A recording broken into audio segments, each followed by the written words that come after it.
to say, Scott? Yeah, what are you about to say, man? So it looks like you've upgraded your makeshift studio there. You have blankets in the bathtub on top of the pillows now? These are just new pillowcases. Fancier pillowcases. Special studio pillowcases. Nice. Cats. Is that what that is cats? They're cats with some flowers. Hot chew. Ugh, cats. Cats making me sneeze. I am just a bastion of maturity today. Do you see this? Your Captain America mug? Yeah. There's this, and wait, there's more. So, I got this off Amazon, and I specifically looked for this, but I had to get it out of the kids section. It's a moon lamp. The moon! The moon. It's like focusing it's weird. Blowing out your camera. It's just a white ball. Yeah, it's an orb. Like, there we go. That's better. There it is. There it goes. Yeah, That's so neat. It looked like you were getting ready to throw a Hadouken there. Photo shoot. Nice. That's a good idea. Speaking of maturity and playing video games and shit, fucking did you hear about these new video games that are coming out? Like Mario Chicken and Tomb Raider Secret of the Seasonings and Sonic the Biscuit Hog. My headphones were fucking up there. I came back in at Sonic the Biscuit Hog. Yeah, it's a new video game that's coming out. Have you heard of it? Is it for the KFC console only? It's for the KFC console! So, supposedly, the new gaming console from KFC will cater to your gaming needs and end your food cravings. You will no longer need to walk around to grab a bite. Gamers are set to be delighted. The console is 4K, and to rejoice, you get to play games at a whopping 120 FPS. The tagline, "Power Your Hunger," strikes many chords. However, to get a taste of the console, KFC claims players will have to wait till the end of the year. Toward the final moments of the trailer, there is a trailer for this. The reveal date is shown, i.e. you can get the console in December 2020, if it exists. Crazy. So yeah, KFC I'm and... down for a new Sonic game, so... What's that? I said I'm down for a new Sonic game. So I think it's kind of a little fucked up in the middle of like BLM fucking riots and shit. They do fried chicken advertising. I mean, they're a fried chicken company, so yeah, just it's not like they're gonna be advertising. Everything can be taken the wrong way. It's just a bad time for them. You know, them and the watermelon industry. Listen, that's not fair because that's what's in season right now. It's not fair, but that's the way the life is. Not fair. That's funny. So, guys, is it a little hot and steamy in your bathroom? Yeah, okay. It's Florida and it's hot and she's got blankets and shit. Sunburnt. I went to the beach 3 times this week and I'm just kind of peely and burnt. Oh, that must suck. That's the beach. Oh, I went to the beach 3 times this week, man, and I got a my heart goes out to you. Was that it's tough? Terrible. Wow, man, the oppression. Was. What the fuck?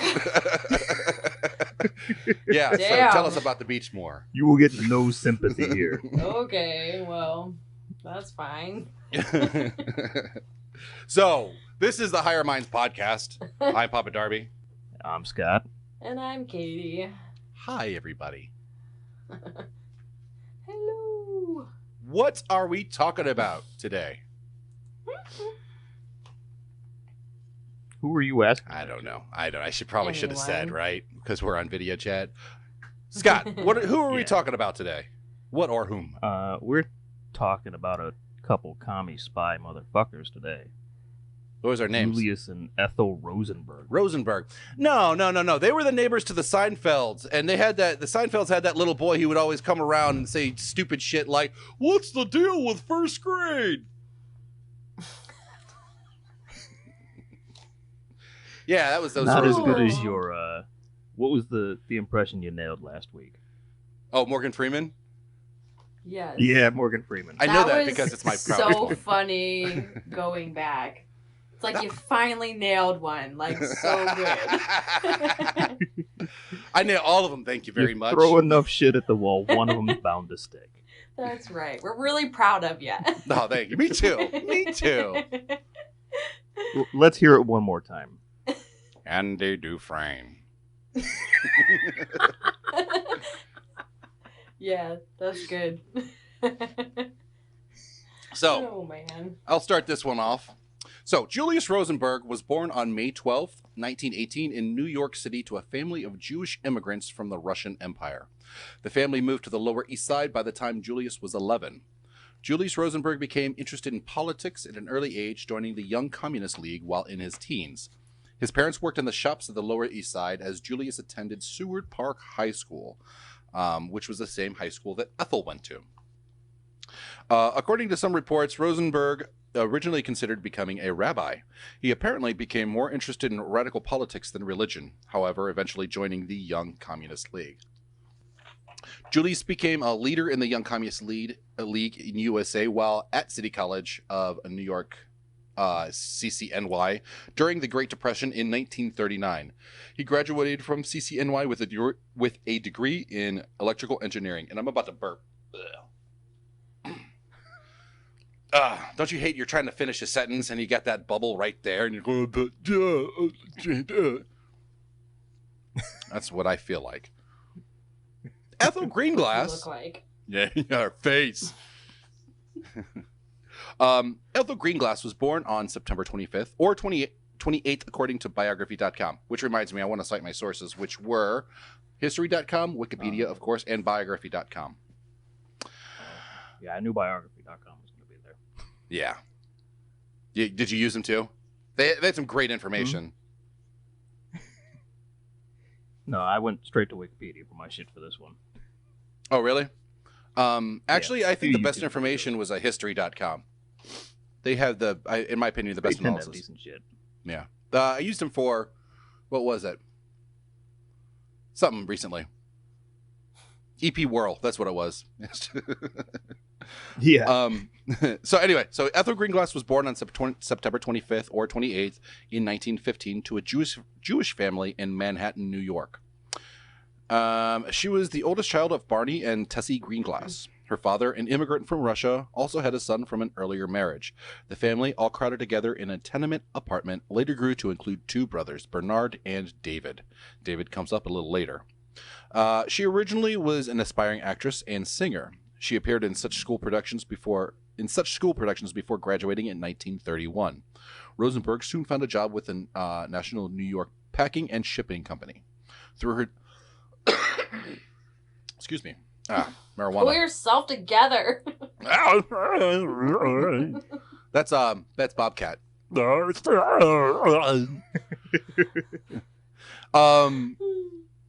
her job, she became involved in social and political causes. It was at a union event that she met Julius Rosenberg in 1936. The two began dating, and they each developed a strong interest in the Communist Party. They married in 1939. Together they had two sons, Michael and Robert, born in 1943 and 47, respectively.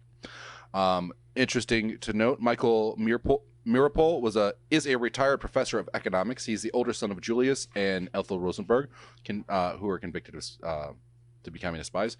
He was born in New York as Michael Rosenberg. Mirapol spent his early childhood living in New York and attending local schools there. So he's like an influential person. And just because I included that guy, the other son, which doesn't really have anything to note, is Robert Mirapol is the younger son. He was born in New York, and that's really all that Wikipedia had to say about him. But that is the early lives of the Rosenbergs. Dun, dun, dun.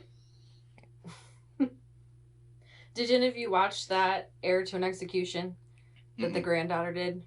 No. I tried to find it to watch today, but the links all said that it had been removed, and I thought that was weird. Really? Huh. Yeah. Like, because you could get it for like $7 on Amazon or all these different things, but everything I went to open, wouldn't. I bet it's because there's connections to Epstein. Probably. I mean, I think the Clintons' names were on it. What'd you say, Scott? Your audio's kind I of... said, or the Clintons. Or the Clintons. Yeah. Or the Obamas. The Carters. Could be. It's hard to say. The McKinleys? Honestly. Probably all of them. The Hitlers, maybe. The what? The what? I can't hear you very well. Let me switch headphones real quick.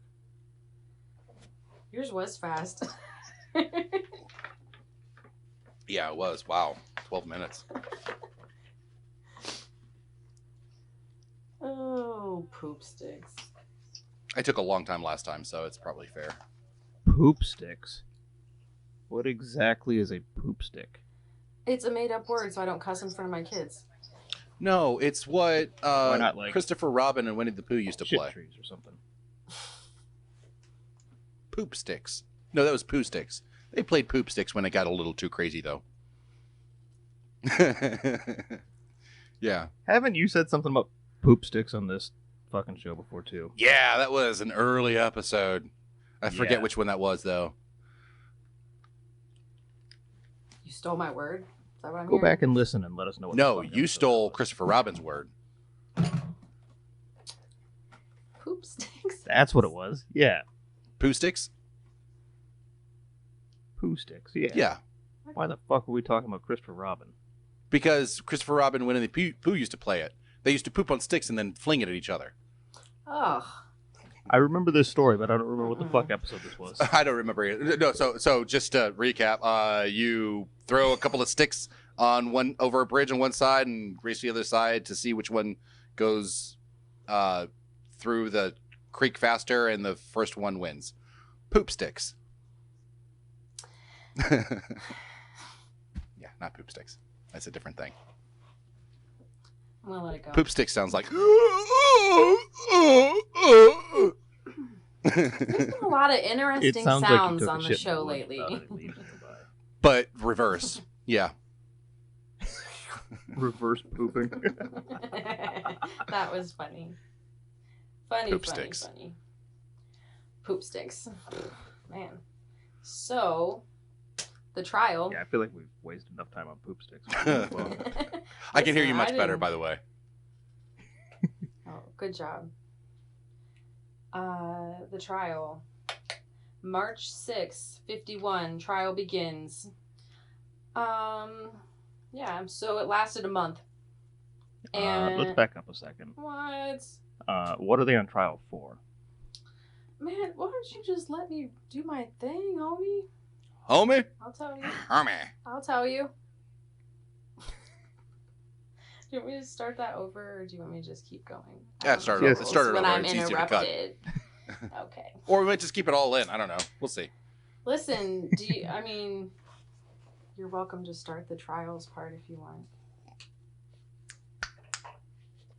I didn't mean it sassy. I was being like, if everyone wants to chime in, you had said that prior. I did not mean that rude at all. Just so you know. That's all You're right. the I one did. that snapped That was and a made fucking- it sound like I was rude. Yeah. Get your shit together. Wow. I'm also so high. I wrote up a roach blunt, and I'm just like sitting here like stupid high. So sorry. I love being tub about high. that. No, you're supposed to be high. It's I just different came in from here. my nephew's first birthday party, so I don't have anything going on right now. Oh. Happy birthday to your nephew. Yeah. Shout out to my nephew. If you're listening to this, no. Did you get him that joint you were going to get him? Yes. Yeah. Birthday blunt. Cool. I hope you liked it. Birthday blunt. Isn't that like a birthday cake you want for a pound He's cake? only 1 year old. Jeez. So he can have He's a got little quarter tiny lumps. cake. Like a cupcake. Anyway, Rosenbergs trial. So the trial, they were charged with conspiracy and providing atomic secrets to the USSR. They couldn't be charged with treason because they weren't at war at the time. So that's what held that up. Because they So weren't it what at started the time? They weren't technically at war. Oh. Is treason a wartime only charge? That's what they said. I did not verify that, to be 1,000% honest. Oh. Okay. I mean, to be fair, the U.S. is usually at war with somebody. So. Right, literally. Just to use that charge on people. Probably. Anyways, so March 6th, 1951, the trial begins in the New York Southern District Federal Court, and the trial lasted a month. Throw that paper to the ground. I'm done. Did you see that? Somebody's a little too stoned. I know. I'm sorry. I should have asked for a buffer or drink some water. I don't know. So Emanuel and Alexander Bach were defending the Rosenbergs, and Sobel, who was on trial with them, and their judge was Irving R. Kaufman.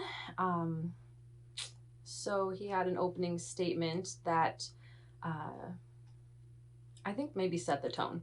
So it was, the evidence will show that the loyalty and alliance of the Rosenbergs and Sobel were not to our country, but that it was to the communism. Communism in this country and communism throughout the world. Sobel and Julius, classmates in college, dedicated themselves to the cause of communism. This love of the communism in the Soviet Union soon led them into a Soviet espionage ring.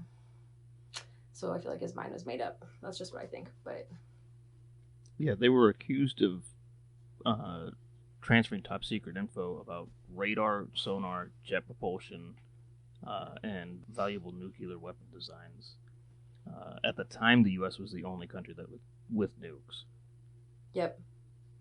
And they said they had scientists that said that they had estimated that they were at least 50 years behind getting that level that far into their design and perfecting it to make it usable. So, yeah. So, during the trial, they both pled the fifth, denied all allegations of espionage, and refused to provide any other names at all. So then how did they get the other names? Well, that's a great question. I don't know. Go look it up. Stuck to that. Greenhouse, green glass. I said greenhouse because I really like plants, and that's just really natural to come out of my mouth. But Green Glass was arrested in June of 1950. Who is Ethel's brother? That was Ethel's brother. No, Dave. Dave's not here, man. So it's crappy. That's her brother and sister-in-law. He was married, Ruth. And so let me back up. He was arrested in 50. Direct evidence of Julius and Ethel were from her brother and sister-in-law because they're charged to conspiracy. No tangible evidence was required because of the conspiracy charge. So that made this whole thing a little... Tangible evidence was not required because it's a conspiracy charge? Oh, no. Sorry, not... in this article it says no tangible evidence was required. So they were convicting them without... Yes, it's very fishy, right? So this was during... You said he was arrested in 1950. So this was during McCarthyism, wasn't it? During the Red Scare? Yes. Yeah. And it is, in fact, this was the beginning of the Red Scare, wasn't it? Yeah, this was early on into it. Yeah. So, yeah, I mean, I guess what you're saying is to their standards, tangible proof wasn't required, but it probably would be today, and this is questionable, is what you're saying? Absolutely. Gotcha. So, her brother secretly testified before a grand jury August of 1950. And in this testimony, he named Julius and claimed that he was recruited by him to join the Soviet spying. He said that Julius asked him to provide secrets about atomic weapons so Julius could pass it along to the USSR. He said he passed this info to Julius. On a New York street corner, and Ethel was not involved. He affirmed, I said before and say it again, honestly, this is a fact. I never spoke to my sister about this at all. End quote. So that's a pretty forward, feels like you're in your right mind statement. Yeah. To then. So then, like, how do they get the connection between him and his sister? So that goes. Oh, I shouldn't have thrown those first couple pages, huh? That'll teach you. Oh. Yeah. Page 1. So, the United States Army Signal Intelligence Service (SIS) discovered Fuchs. How do we think we say his name? He was a Soviet Fuchs? spy and a Fuchs? I'm not good. I'm really Fuchs. terrible at found like a fancy French fuck. I think they're Russian, but okay. But when you see it's okay. So anyway, oh crap. What did I answer your question? Where was I at? The investigation. So they originally picked up Dave. What did you ask me? They originally picked up Dave Greenglass. What was their link between him and Ethel? Why did they go after Ethel? Because of her brother.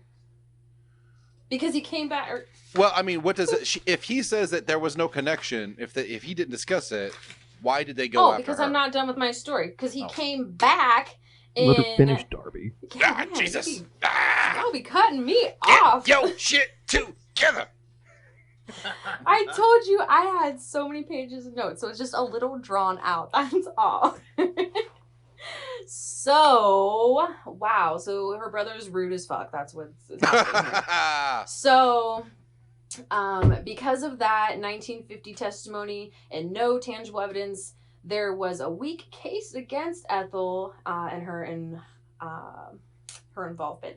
But this testimony was not used or shown to the lawyers during the Rosenbergs trial. Also pretty suspicious. Yeah, that's something, especially in a capital case, that's something that could be absolutely appealed and called back, and a mistrial could be called for it. It's a whole different testimony. Hell yeah. Well, and in addition, I mean, these are Jews in New York at the time when that wasn't terribly popular, and they happened to be from Russia, and that also was not popular. Right. Probably because the media likes division and was scaring them even back then. There's that. More importantly, though, they were openly communist. Well, yeah, there's that.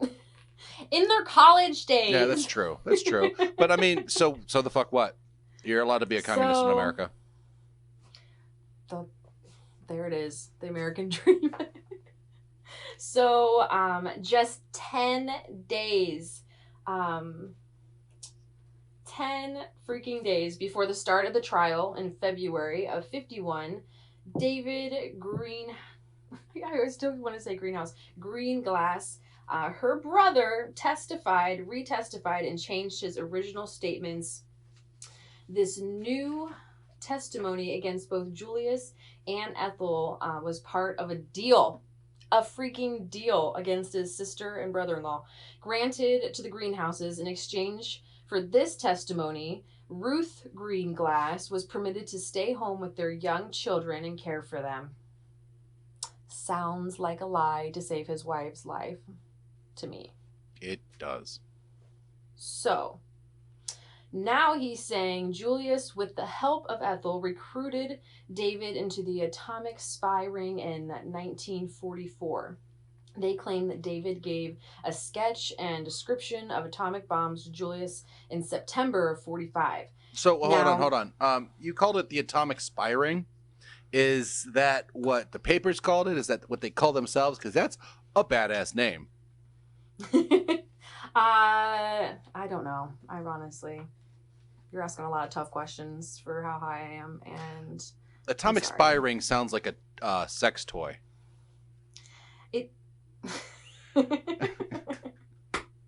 A fun one too. Yeah. Atomic it probably spy moves. ring. It's motorized somehow. Bzzz. Automatic thrusting action. Automatic spy ring. Yeah. I'm not sure. It gives a visual, that's for sure. It has a camera, yeah. So it always leads there. They claimed that David gave a sketch and description of the bomb, September 45.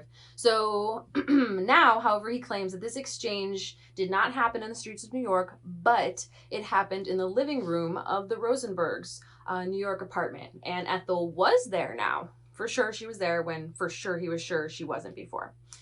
And she was present for all the meetings, typing for Julius. Doing Russian Jew shit. Boop, boop, boop, boop, boop. So, Ruth said in her witness testimony, quote, Julius then took the info into the bathroom and read it, and when he came out, he called Ethel and told her she had to type this information immediately. Ethel then sat down at the typewriter, which she had placed on the bridge table in the living room, and proceeded to type the info which David had given Julius. I'm curious. Why did he go into the bathroom? Yeah. I was about to ask that. Why was that even mentioned? If he openly comes... Yeah, I don't know, but that was her direct quote. But why, if he was just going to, like, have her come out and, like, tell her what it says to type it, why would he go in the bathroom to read it? And, yeah, why wouldn't he just hand her the paper to type it, too? Why does he have to dictate? These are a lot of good questions. And he's like, he's probably like, in order to really remember something, I have to be pooping to do it while I'm reading it. Ethel, type this out for me. Type this out. I do some of my best thinking while taking a shit. Yeah. Do you? Some of the... Well... You don't read while you're on the toilet? Me? Either of you? Sure I do. Do you want this answer? Yeah. Do you want this answer from Mom? It's where, I believe it's where, Poop Sticks was thought up. Probably. That's how I got his name. Yeah. Only bought that one-ply toilet paper one time. Guy's like, I wonder if I put 2 sticks down this toilet and flush it, which one would happen? Which one would get there first? Except they weren't sticks. Yeah. They're logs. Poop sticks. Yeah. Man, this is a great series of jokes. Oh, gosh. So... After this new testimony, Ruth's charges were dropped and she was considered a co-conspirator and never indicted. So some believe Ruth was actually the one who did all the typing. And actually her husband says that later. Oh. So, yeah, like much, much later in like interviews with him after his time in prison. So. That's fucked up. It is. That's his fucked family. Up. Like, oof. Thinking about my brother turning on me like that would hurt my feelings so bad. Yeah. So, yeah. Next in my notes, later in interviews, he claimed that frankly, quote, I frankly think my wife did the typing, but I don't remember. And he also quoted, my wife is more important to me than my sister. Clearly. So. That's, nobody was questioning that. Speaks for itself, bud. So, who's more important to you, sir? Like, did somebody ask him that, or did you just blurt out with that? Oh, I don't know. Those were just the highlights of the interview. You just wanted to make sure that everybody really fucking knew. Yeah, I guess so. So, yeah. So on March 29th of 51, the court convicted Julius and Ethel of conspiracy to commit espionage, and on April 5th, Judge Kaufman sentenced them to death and Sobel to 30 years. Greenglass, her brother, served 15 years and was released in 1960. So, Julius didn't even have much of a part in this. Is that what I'm hearing? It was all Dave and Ethel. It was just kind of, that's originally my thought. I'm like, well, he's the one, like, taking the notes and passing them along. Julius is just, like, sending the information to other people. Oh, so he wasn't involved. I didn't catch that part. Well, he was distributing the info. Yeah. That's what he's convicted of. Ethel is the secretary and aspiring actress who is the main contributor to the conspiracy, whereas Julius is the electrical engineer and probably has a better working knowledge of these systems, and he's just a distributor of information? None of it makes sense, which is why the people were so divided. Communists have never been known for their efficiency. That's true. They did have some awesome bread lines, though. They're really good at killing people, and that's about They're really good at the Olympics, I heard. Yeah. Selling crap. used weapons to Nick Cage. fucking awesome movie though. Lord of War was the shit. It still is. I might watch it after this. We should do that guy. That would just be Yuri Orlov. Yeah, but that would just be a retelling of Lord of War, so maybe not. I don't know. Yeah. I mean, we could just watch Lord of War and describe what's happening. We could make like a 2-part series out of that. You mean do what we do with Wikipedia and other web pages, but just with movies? Yeah. Okay. Okay. That's funny. So cool.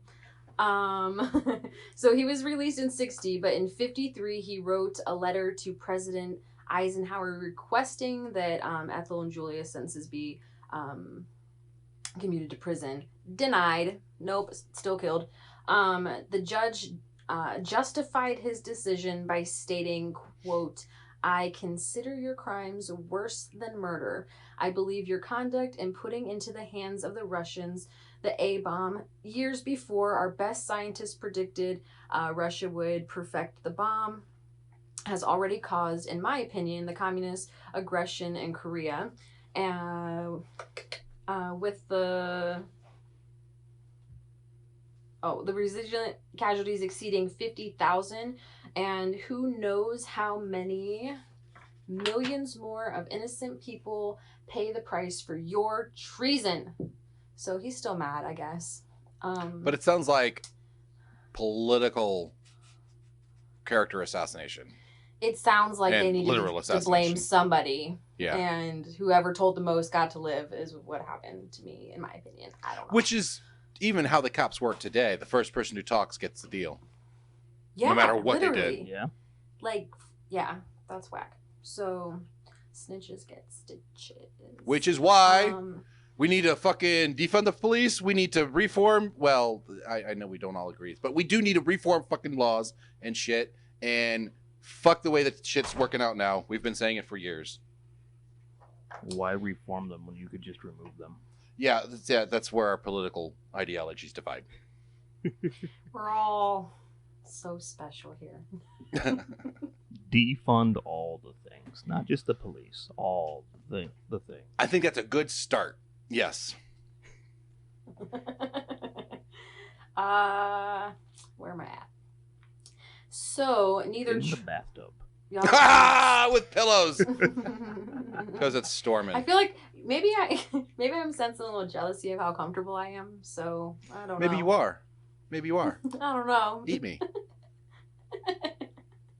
So neither Truman or Eisenhower would grant requests to remove the death sentence. They appealed the U.S. Supreme Court 9 times, but the court never reviewed the recording. The record. You read good. Woo! They didn't read the recording brutal. either. They did none of those things. So Hoover publicly opposed the trial. He thought that the execution of Ethel, a young mother, would reflect negatively on both the FBI and the Justice Department. J. Edgar Hoover, that fucking creepo murderer guy, is defending these guys? Yeah. Wow. Well, Or at least the death of Ethel. Defending them. But you have to think, though, that J. Edgar Hoover was like probably the most dedicated American, because it was his America. It was, his empire. So he's probably the most dedicated to America's interests. So for him to defend them kind of speaks a lot for me. Yeah. I'm holding another page I should have. Sorry. I keep trying to throw these pages and I'm failing miserably. I keep in the ones I want. So the last little bit I have was just that commenters say that the death penalty was just like completely used unjustly to force them all to confess to the espionage or name other people, which is pretty much what we already said. And then I start touching into their death, but I think you have that, yeah? Yeah, I got Boom. that. I do. In Truman and Eisenhower's defense, however, those two were the first two presidents to deal with aliens. So they were busy with that shit. Space Force. Space OGs. Force. I hate Trump, but Space Force is such a good idea. I mean, it's just a good idea. I'm sorry. It Did sucks you that it guys came from watch Trump. the Steve Carell show yet? Oh, yeah. The thing. Was it good? It's not his best. Okay. It's okay. That's disappointing. John he Malkovich looks his is in best, it. though. What? I said he looks his best, though. Oh, he's a hottie. Mm-hmm. No, I'm just saying, compared to early years of The Office, he definitely looks better now than he did. But John Malkovich is in it, and he's always entertaining to me. Yeah. I'm not a Steve Carell fan, so Oh, no. Did you not watch The Office at all? not a single episode. No. I kind of like Steve Carell. He's my favorite. I did like 40-Year-Old Virgin. That was funny. That was funny, yeah. Get Smart was That's probably the okay. best thing he's done. Well, I thought The Office was pretty good too. Although his character, Michael Scott, is obnoxious. I don't think he was the. He wasn't the best. He got better and better and better as the show went on. I don't know. It was the early seasons were painful. I hate That things show that are wouldn't like have a succeeded now because it horrible hurts too many people's acquired feelings. Taste. Just Oh, really? be good from the beginning. Acquired taste. I don't know about that. If you're good from the beginning, you get one season like Firefly. That's it. Yeah. Or Freaks and Geeks. Fucking blow your load and be done. Yeah, Freaks and Geeks was another good one. I never watched Season's that. Done. What? Quality It was shit. so good. It was Like- so funny. Maybe it was just really relatable. I don't know. It was just really good. Wasn't it like Funny. the comedy version of My So-Called Life? I have no idea I what don't that know. is. Oh, am I fucking too old? Yeah, never mind. Are we back on You're Fucking Old again? This is like 3 episodes in a row. Claire where we've Danes, been fucking Jared old. Leto, that guy who's now in Star Trek Discovery. None of these Seth clues Rogen. help me. But it leads back to Star Trek. Da, da, da, da, da, da, da. Da, da, da, da, da, da, da, da, da. Okay, there's your interlude. All right. Are you done? Not even Move close. on. I was enjoying it.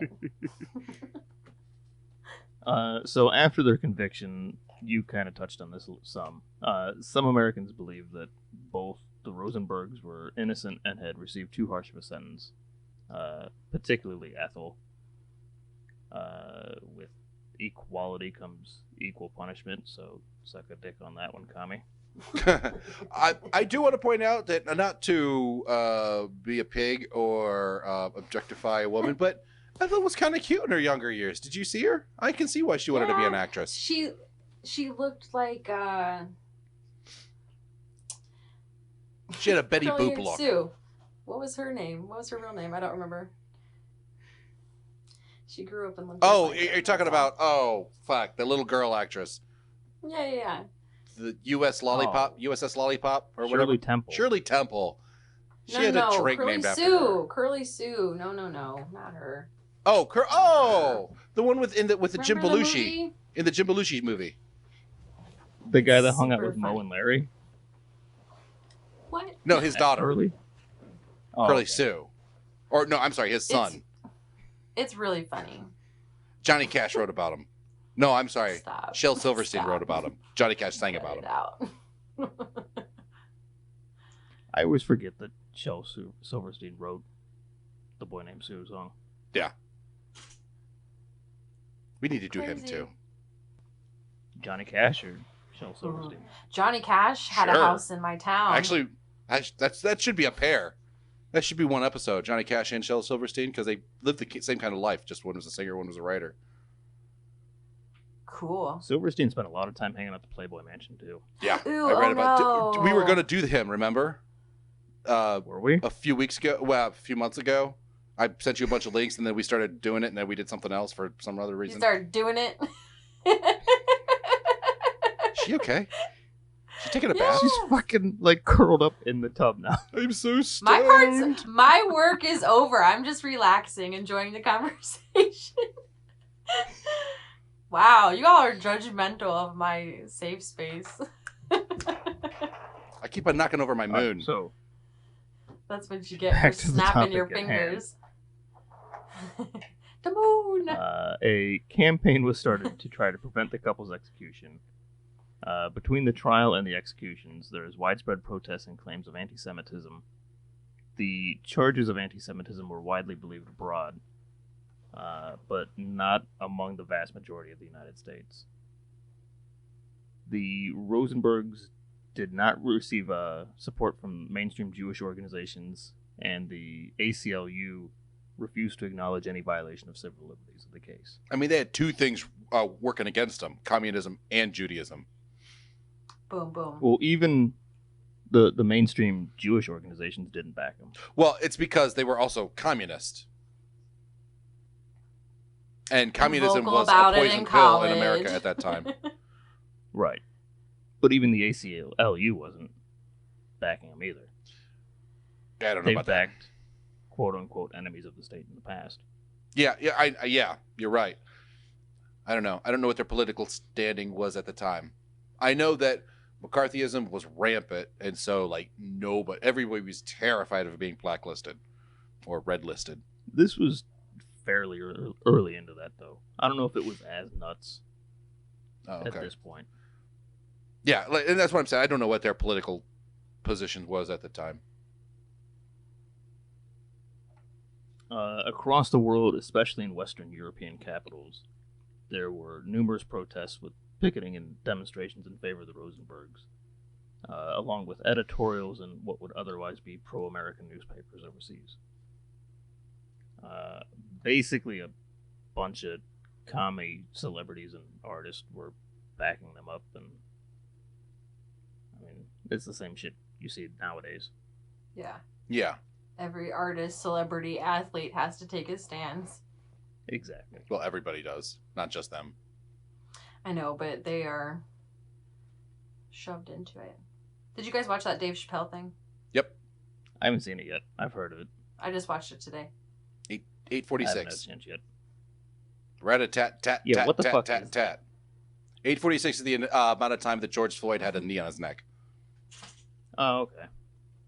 It's not Yeah, how long I've heard the of the video Chappelle was. thing, but No. I haven't watched it yet. No, the video is Shit. 27 minutes long. It's in Dayton, Yellow Oh, Springs. really? Well, that's where Chappelle lives. Yep. So I didn't know any of that. Cool. anyways, the Rosenbergs were transferred to New York State Sing Sing Correctional Facility in Ossingin. How the fuck do you say that? Oh, Austin, yeah, the where Sing Sing is, the city Sing Sing's in, Yeah. or the borough or whatever. Yeah. They were transferred to Sing Sing for execution. The execution was delayed from the originally scheduled date of June 18th because Supreme Court Associate Justice William O. Douglas had granted a stay of execution on the previous day. The execution was scheduled for 11 p.m. That evening during the Jewish Sabbath, which begins and ends at sunset. That's cold. That's like lots- sticking a finger in the eye, you know? That's fucked up. Rude. Bloch asked for more time, filing a complaint that execution on the Sabbath offended the defendant's Jewish heritage. The defense's strategy backfired, however. Judge Kaufman, who also stated his concerns about executing the Rosenbergs on the Jewish Sabbath, rescheduled the execution for 8 p.m. instead of 11 p.m. before the sunset. Jesus, fuck. That's cold as fuck. Jeez. Okay, all right. 8 p.m. is reportedly the regular time for executions at Sing Sing. So I don't know why they were pushing for 11 in the first place. I mean, probably to take a swing at their religion, but they're like, that doesn't work for my religion. Oh, let's just kill you now then. That's weird. On June the 19th, 1953, Julius died after the first electric shock and finally became a good commie. Ethel's execution did not go so smoothly, however. Oh, no. Well, I mean, men are bitches, though. I mean, you've seen a man get the flu as opposed to a woman. Of course he's going to die first. You got a point, yeah. I'm going to send you She had already gone through funniest childbirth thing twice later. at this point, so... I mean, that would kill me. After she was given the normal course of 3 electrical shocks, attendants removed the strapping and other equipment, only to have... They removed her strap on! What? Ah! I'm sorry. You can repeat that. Sorry, headphone listeners. Yeah. Just Like guys, us remember to right turn your volume down before I did that. Yeah. Go jump in your DeLorean, hit 88, go back 30 seconds, turn your volume down. Not even. So the doctors determined that Ethel's heart was still beating, and it took 2 more electrical shocks. And at the conclusion, eyewitnesses reported that smoke rose from her head. And then she became a good commie, too. When you read that part, I was for some reason it popped into my head. My heart will go on. I don't. Oh Lord, that wasn't. The That's the bad Rosenbergs. impressions. I'm a big Celine Dion fan, as you can tell. I mean, I've seen the T-shirt from the concert you went to, so. You showed me your Golden Girls PJs. I've got Celine Dion underwear. I'm not even fucking ashamed about my Golden Girls pajama pants. Fuck How you. could anyone I'm not ashamed be? about That show is my the best. silk Celine Dion thong. I'm not. That's totally cool Silk. for me. It's silk and the taint is felt, Pixar though, so didn't you happen. can get that feeling. It has her face right on the front. Yeah. Well, it's on the front, but only on the head where the head sits. So it's like a Celine Says Dion my heart snake. will go long. It's a 3-dimensional nose.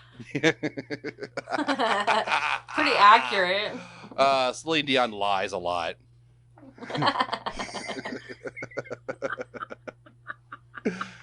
Oh. Did you see her children's line of clothes? Oh, Why God. did you quote-unquote children's line? Did her children make it, or is it clothes for children? It's Now I'm fucking it's just confused. super demonic. It has a lot of occult symbolism. It's just it was super bizarre. Look it Nice. up. Look it I'm up gonna have to sometime. look at Metal. this. Yeah, it was really bizarre. You're like, what the fuck? Anywho. So, the Rosenbergs were the only 2 American civilians to be executed for espionage during the Cold War. Really? I wrote that down too. I didn't know that part. I thought there were Yeah. others. The only. Senator Daniel Patrick Moynihan, He just recently vice died. chairman of the Senate Select Committee on Intelligence, investigated how much the Soviet spy ring helped the USSR build the bomb. In 1945, Moynihan found physics Hans Bethe estimated that the Soviets would be able to build their own bomb in 5 years. Quote, thanks to the information provided by their agents, Moynihan wrote in his book, they did it in 4 years. So Nikita Khrushchev. the post-mortem on it was that they actually did supply information. That's what I'm getting at right now. Okay. You're always That jumping was- the gun, bro. That was related to the entire spy ring in general. Okay. Nikita Khrushchev, leader of the Soviet Union from 53 to 64, said in his posthumously published memoir that he, quote, cannot specifically say what kind of help the Rosenbergs provided us, but that he learned from Joseph Stalin, and I'm not even going to try to pronounce that first name. Do it. Fucking do Russian it. fan. The last name is Molotov, though. Fuck yeah, you don't need the first name. That's all. That's the only thing anybody ever called him anyway. Nobody ever really knew his first name. It was just Molotov. So Joseph Stalin and Mr. Molotov Comrade. stated that Comrade Molotov. had provided significant help in accelerating the production of our atomic bomb. Really? So Khrushchev learned from Stalin and Mr. Molotov that what the Rosenbergs had done had helped significantly, apparently. So then they might have been spies. I don't know, but I suspect and media has taught me that spies are really good at keeping secrets, even up until death. And so maybe their network spread a lot wider, and they were just dedicated Russians. Yep. But they had kids. Why have kids if you're going to be that dedicated? That's dedication. It's cover. Oh, yeah. That's awful. Making the next generation of spies. And I mean, actually, now think about it. We got the fucking Russian shit going on now, and he's an economics professor at a university. There's pictures of him with Epstein and Clinton on his plane, and there's a painting of him on Epstein's wall in a dress and shit. Yeah. No, I made all that shit up. But still, he is an economics professor and influencing young minds. In the dress in the painting. What? That was Bill Clinton wearing the dress in the painting. Yes. Yes. It was. And George Bush playing with the toy airplane. That painting. I would hang that shit on on a poster. Right, hanging in my living room. You could buy a poster of anything. Yeah, you could. So Boris V. Brokovic, the engineer who later became director of Broke a bitch. Oh! Chelyabinsk 40. I'm butchering all kinds of Russian shit. The plutonium production reactor and extraction facility that the Soviet Union used to create its first bomb material, called Khrushchev a, quote, silly fool. He said Soviets had developed their own bomb by trial and error. That's some pretty devastating error when you err with nuclear bombs. Yeah, right. That's true. He said, quote, "You sat the Rosenbergs in the electric chair for nothing." He said, "We got nothing from the Rosenbergs." So Khrushchev is saying that they played a significant role, and the guy working and running the extraction plant said that they didn't. Which makes sense in a Cold War sense, is that they're going to tell you both things just to fuck with you, whether it's true or not. It kind of reminds me... Doublespeak from 1984. Do you remember we did the Men Who Stare at Goats? I think it was just me and Katie. I don't think you were in that one. But there was I don't remember that one. There was a scene in it where they were talking about the Russians having going into psi research because they thought that we were going into psi research. So they went into psi research when us going into psi research was just a story. But now we have to go into psi research because the Russians started psi research because they thought that we were already doing psi research. There's that it's that kind of thing. It seems like. It's a lot. It's a lot to follow. Yeah. In 1995, the results of the Vanoa decryption project were released by the U.S. government, showing Julius Rosenberg's role as leader of the productive ring of spies. They show Ethel's role was more limited, though. In 2014, 5 historians who had published works based on the Rosenberg case wrote that newly available Soviet documents show that Ethel Rosenberg hid money and espionage paraphernalia for Julius, served as an intermediary for communications with his Soviet intelligence contacts, relayed her personal evaluation of individuals whom Julius considered recruiting, and was present at meetings with his sources. They support the assertion that Ethel persuaded her sister-in-law, Ruth Greenglass, to travel to New Mexico to recruit her husband, David Greenglass, as a spy. Really? So in 2014, via Soviet documentation, they discovered that she played a much bigger role than what people thought at the time. What? Really? So then they were right. Yeah, for once. And J. Edgar Hoover was wrong. Again. Again. This is interesting. Interesting. So what do we think? Her granddaughter, Ivy, Murpool, whatever their last name was. Mirapole? Yeah, she did a documentary. I was trying to get my hands on it, but I failed. Which is obviously Russian propaganda now. We know that. Yeah, because it's probably just a big fat conspiracy theory. This is the biggest. The biggest. So I don't remember what I was getting at. But she said she tried to reach out to all kinds of like just cousins and nobody wanted to be a part of it and said it hurt their feelings too bad. Like it was still like too raw of a subject for them to even like comment on her documentary. What year were they executed? That was kind of weird. Yeah, like 50 years ago. Wow. More than.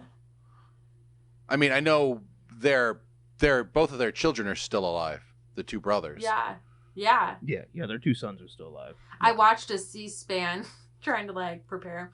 It was down in Key West. It was down in Key West. It was the son, one of the sons who was 10 when they were executed, and his daughter who did the documentary. But they were just like Q&A about their books and movies, documentaries about the topic. So it was kind of interesting. What happened to the kids after they were executed? They were adopted. Yeah, they were adopted by Mirapoles. Yeah, who worked in the agency of some sort. I should have wrote that down because I thought that was interesting, but I didn't know if that was in. Because you keep your enemies close. So yeah, but it was a couple that like was served in the agency of some sort. You guys ever watch that show? Oh fuck, what's it called? It's worth looking up right now, so I'm gonna look it up. About the it takes place in the 80s. It's about a couple Russian spies who appear the Americans on FX. I've heard of it. I've never watched it. Yeah, it's kind of the same story, except that in the show they're successful, but they have kids, American kids, who don't know anything about it until they get a little older, and then they find out about it, and then they join in and shit. So wild. Yeah. Wild.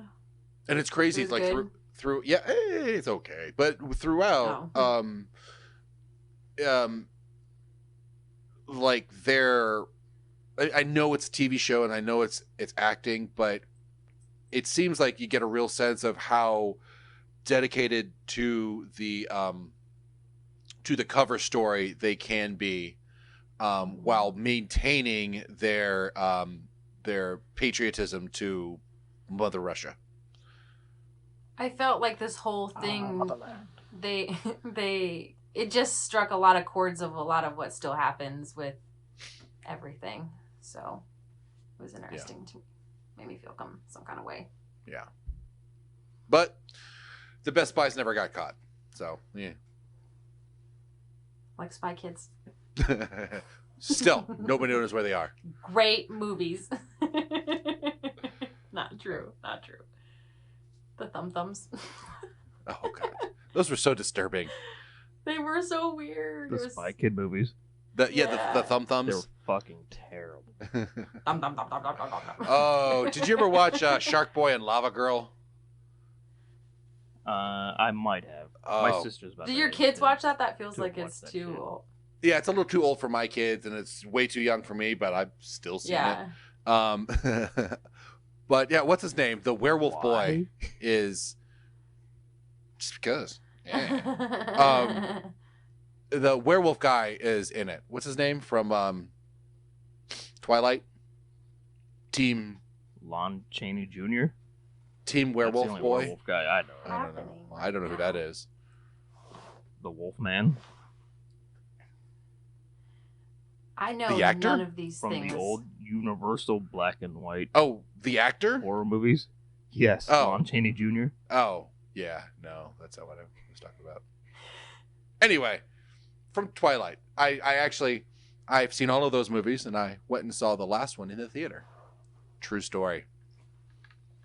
I've never even seen like a little bit of Twilight. You are.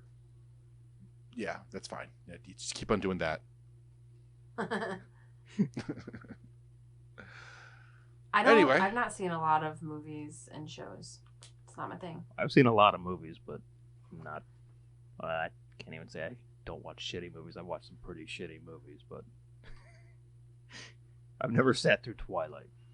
I have. Yeah. Or Shark Boy and Lava Girl. Yeah. Yeah. Good stuff. Good stuff. I just got hip to 2020. 2020? Do you guys The watch year that? or the TV show? The show. Like, I guess I'd heard of Like, it, but I with never Barbara watched Walters? it in my life. And I just got hip to it. A friend told me Really? about it and watched a couple episodes. I was like, what?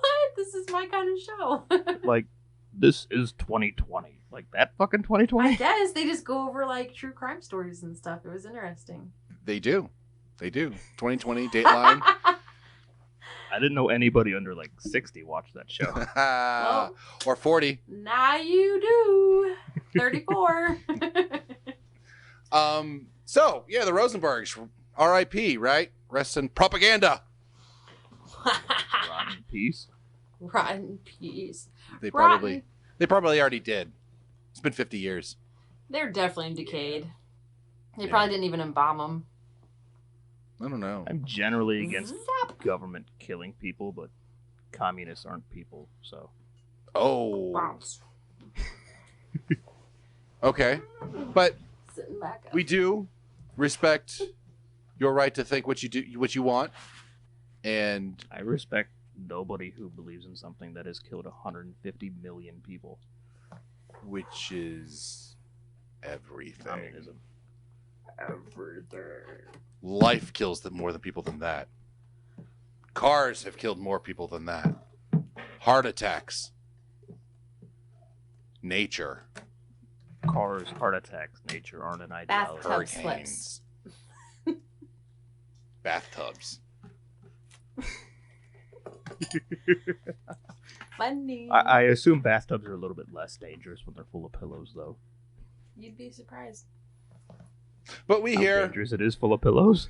respect all opinions and thoughts and ideologies because it's fucking America and do what the fuck you want. Who Yeah. does we? Yep. Yep. Majority. Of course, the anarchist respects your opinion to believe whatever you want. Unless it's communism. Then doesn't make you anarchist. That's not anarchist.